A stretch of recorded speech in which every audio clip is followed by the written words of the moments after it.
Ang pagtamod sa matag habig may makahatag og ngipon sa demokrasya.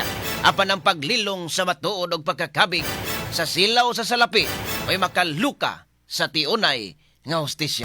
Straight to the point. Sugbo, Central, Visayas, Luzon, Mindanao, Pilipinas, may buntag kanaton tanan. Kumusta ka mong tanan og welcome mga kasama. Karong buntaga sa ato ang pagkulokabildo. Karong nga buntaga usab. Straight to the point. Onya una sa tanan pasalamatan ta nga ato ang buhi nga Dios sa paghatag niya kanatog lain na sab nga adlaw, lain na sab nga higayon na mga sukid dig paminaw. Karon sa ato ang panag-uban ni sa programa no ni Atty. Rufil. Banyo kakita sa mo ay mag-uban-uban mga kasama. O niya adlaw kita karong Sabado pitsa 21 na sa bulan sa Marso tuig 2026. Straight to the point. Kumusta to mga sukindig paminaw, to mga pinanggandig paminaw, karong mga orasa nga naminaw. O niya sa gihapon makasama sa ngalan ni Atty. Rufil Fernandez Banyo nga may regular anchor karong buntaga. Ako nyo kasamtangan nga makauban, Radyoman Benji Olpos Tanghian, makig-uban kaninyo no, sa programa ni Atty. Rufil. Tungod kay doon na importante sa gayo nga gilakaw makasama sa Atty. Rufil, muna nga kita sa maoy kanyuhang makauban karon o niya agwanta-agwantaha sa ako ninyo ron makasama ha. Total sa bado bitaw ron ha. Bado bitaw kan ang kuan lang kayo. Na kan agwanta-agwantaha sa ako ninyo karon ha. Kay basig balik Atty. Rufil na gayon niya basig makabalik to na gayon sa onya. Pero kanang na ang di gani sige kita lang sa mo'y magkuyog-kuyog ha mag-uban-uban mga sukindig paminaw. Straight to the point. Okay, arita sa tuang nga mga isgutanan sa karong buntaga.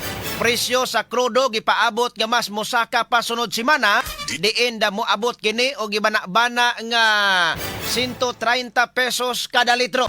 Straight to the point. Samtang ang presyo sa gasolina posible nga moabot usab ngadto sa kapin o sa gatos ka pesos kada litro sunod semana. Straight to the So lain mga sukindig paminaw nga increase na usab sa matag litro sa krudo gasolina. Kay ang kasamtangan nga presyo karon sa gasolina dungagan kana og ngadto sa 7 pesos ngadto sa 7 pesos punto 50 centavos matag litro. So muna nga posible nga doon moabot na sa usagatos ka pesos kapin ang presyo mga sukindig paminaw sa gasolina. Straight to the point. Ang dako og patong kada litro sa sunod semana posible nga moabot og 14 pesos at 13 ngadtos 14 pesos matag litro ang kining sa krudo. Mao na nga gibana-bana sad nga pinakagamay nga presyo mga sukindig paminaw kada litro moabot sa 130 pesos. Sao naman nato ani in town? Unsao naman ni mga sukindig paminaw dili yun bapugnan na magsigsaka ni. Delikado kay ang krudo mga sukindig paminaw moabot sa tag 200 pesos kada litro. Straight to the point. So manghinaot lang ta nga kanang naang mapamalandungan mga sukindig paminaw sa ato ang makaigsuunan na dito sa Middle East labi na ni mga leaders mga sukindig paminaw labi na si Trump nga kanang naang unta mahilom na ning gira diha sa Middle East aron nga dili kay ni makaapekto ta sa ato ang mga palitonon ilabi na gyud mga sukindig paminaw sa lana ang kanang naang maog yoy sumpay mga sukindig paminaw sa ato ang kinabuhi. Straight to the point. Kay kanina hantod kanus apa man na mahuman diha unya karon ang US ang kanang Iran mga sukindig paminaw ni warning na ni warning na ang Iran karon sa tibuok ka Pilipinas mga sukindig paminaw human ang ilang ikatulong nga leader na patay sa Israel. Straight to the point. Unya mo na nga kanang na nga kaning Iran murag og kanang ng Iran mo yung pabuton nga unsa man mohunong ba mo gira diha or kanang na ang makig ceasefire ba mo kaning Iran mo kay mangambot na nagwing Iran ayaw mi ko na ay migsamok sa muka diri ha kay aliputo pa ni among ulo.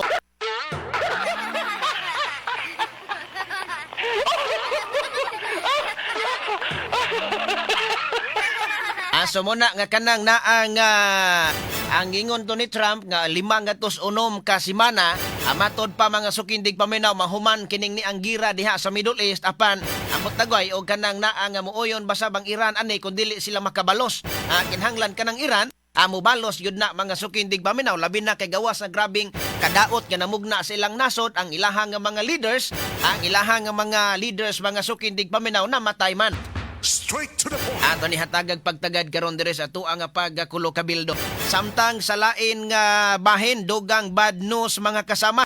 Matod pa bayranan sa kuryente, posible nga mosaka na usab taliwala ni nagkaduol nga ting init. Kini tungod gihapon sa nasinati nga krisis sa lana.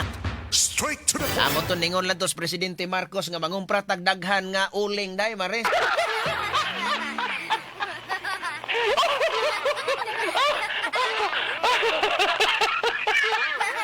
Kanang muna nga kuan kayo kanang imuhang uling diha kasama nga balulot ha. Kasama George Balulot kanay mong uling diha kuan na halin na kayo ni. Manguling na lang tas probinsya ani balitag mahal yung kayong gasolina ani tingaling kalakiha ha. Samtang sa laing bahin taliwala sa nasinati nga krisis og padayon nga kagubot karon sa Middle East, si Presidente Bongbong Marcos na niguro sa mga Pilipino nga adunay igon supply sa mga palitonon sa nasod ilabi na sa pagkaon. Straight to the point. So muna importante kayo sa mga sukindig paminaw nga kining ato ang pagkaon. Muna importante kayo kay kita mga sukindig paminaw dinhi sa ato dunatay ato nga mga tanom nga mga pagkaon sa masumay ngon manusab sa mais pero dili ni igo makasuportas tong nasod. Nagdepende gihapon tas mga importasyon gikan mga sukindig paminaw sa gawa sa nasod. So muna importante kayo unya ang ato arabang mga bugas bisan gani og kanang ato ang mga lokal nga mga bugas ni saka na rabapod ang presyo. So muna nga ang katong Department of Agriculture ni bahad na sila karon nga kinahanglan nga ang kaning mga presyo sa ato ang mga bugas ma-regulate mga sukindig paminaw. Kay muna nga og mangita tagtag 20 bugas magwa mangyod na. Awas lang og kanang katunto ang programas kadiwa. Programas kadiwa ni Presidente Marcos doon na tingali pero dili man pud tanan maka-avail, dili man pud tanan makapalit na. So muna nga kanang na ang muna importante sad kay karon ang China mga sukindig paminaw nga number 1 nga kanang supplier sa fertilizers kaning ni ang sa abono ningon na ang China nga murag dili sa namo dili sa mi mo pagawas og daghan nga fertilizer kay unahon namo ang among nasod para ma-secure ang mga pagkaon. Unahon sa namong nasod unya labi na pod og gapanlitan og mopagawas magaling silag abono limitado sa dang ilahang abono. Posible na nga kanang naang og pananglitan magaling ngon anion so mumahal na sa mga sukindig paminaw kining ni ang abono pag mahal sa abono nga tuang nga mga mag-uuma in taon mo yayay mga sukindig paminaw.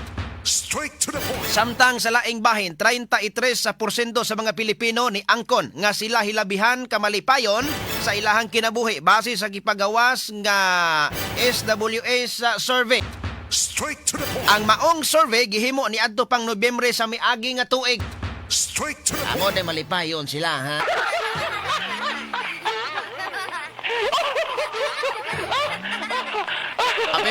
Pero karon kung usbon og survey, pananglitag usbon og survey karon ipahigayon ang survey mga sukindig paminaw at tan-aw nato og pila na lang pod ka porsyento ang malipayon. Ang malipayon tingali ini katunto ang gwardya nga gitabangag duha, ang ilogag duha.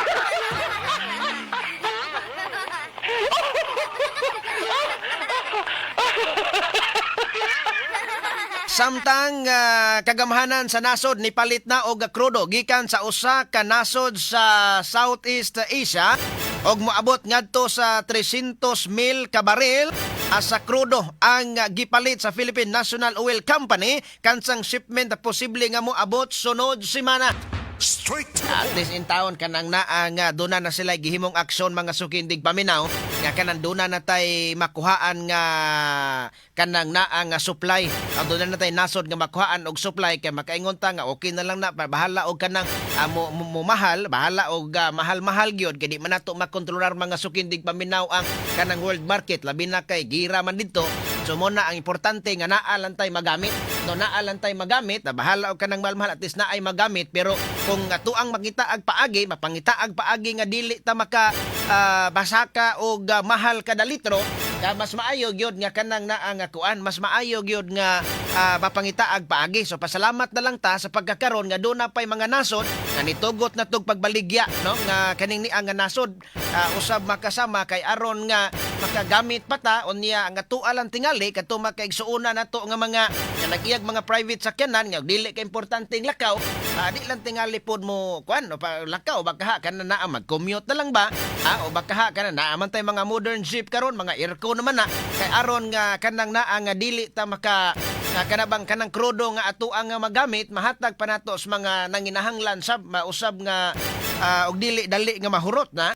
Straight to the point. Samtang sa laing bahin, the House Committee on Justice ni imbitar na kang Vice Presidente Sara Duterte pagtambong sa impeachment hearing niini nga gikatakda karong Marso 25. Straight to the point. So di ana mga sukindig paminaw bisan pa man og ang grabe nga pagsaway sa mga pipila or dunay mga pagsaway sa mga tao diha sa social media nganong giuna man yun ang impeachment. Nganong kana mang impeachment ni Vice President Sara Duterte ang inyong giuna kadi man tay angay unahon karon ang atuang nga nasod nga grabe nga pagsaka na sa mga palitonon nganong dili man sa kini moy unahon nya hiklin sa ang politika.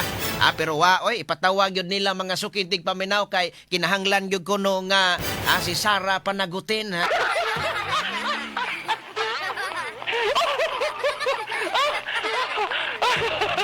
Bahala diha og magmahal ang palitonon, bahalag maggira dito mga sukindig paminaw sa Middle East basta ang mga congressman, mga sukindig paminaw tuloy ang ilahang usisa pag-imbestigar sa impeachment batok ni Vice President Sara Duterte.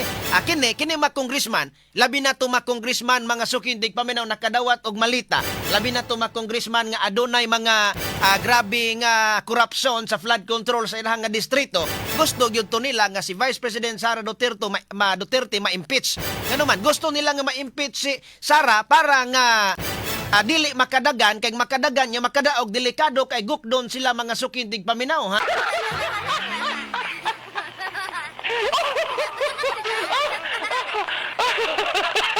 Samtang sa lain nga bahin na diri sa tuang lokal nga balita sab Cebu City Mayor Nestor Archibald nakaobserbar nga nagkadaghan ang nangatulog sa daplin sa kadalanan panahon sa kagabion dinis Dakbayan.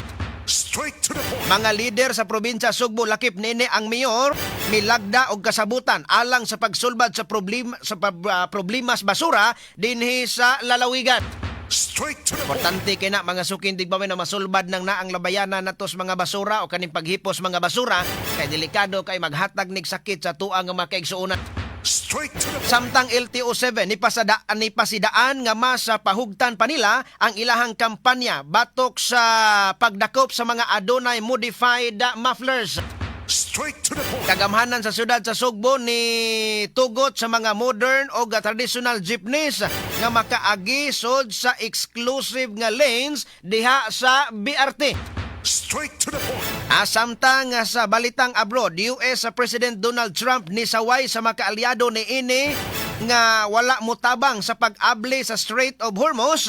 Way plano usab si Trump nga makigtagbo sa nagsingabot nga Iran o makabot ang ceasefire.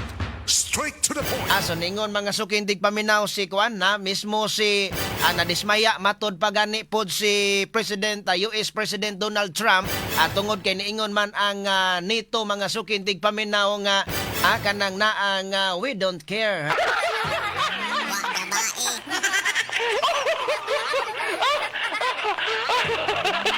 Matod pa ni Trump nga ang nito mga sukindig paminaw nga iyang gipangayo ag tabang ni talaw man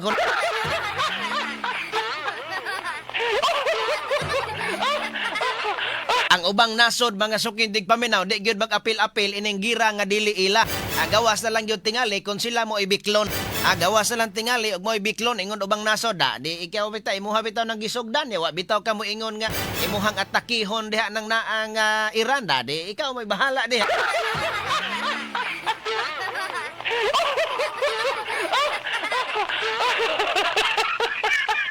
Kanag-uban pa mga sugindig paminaw nato nga mga balita gisgutanan ato nga tukion karon diri sa tuang nga pagkulo kabildo diri sa tuang nga tulumanon mga sugindig paminaw ingon man usap diri sa 93.9 the IFM.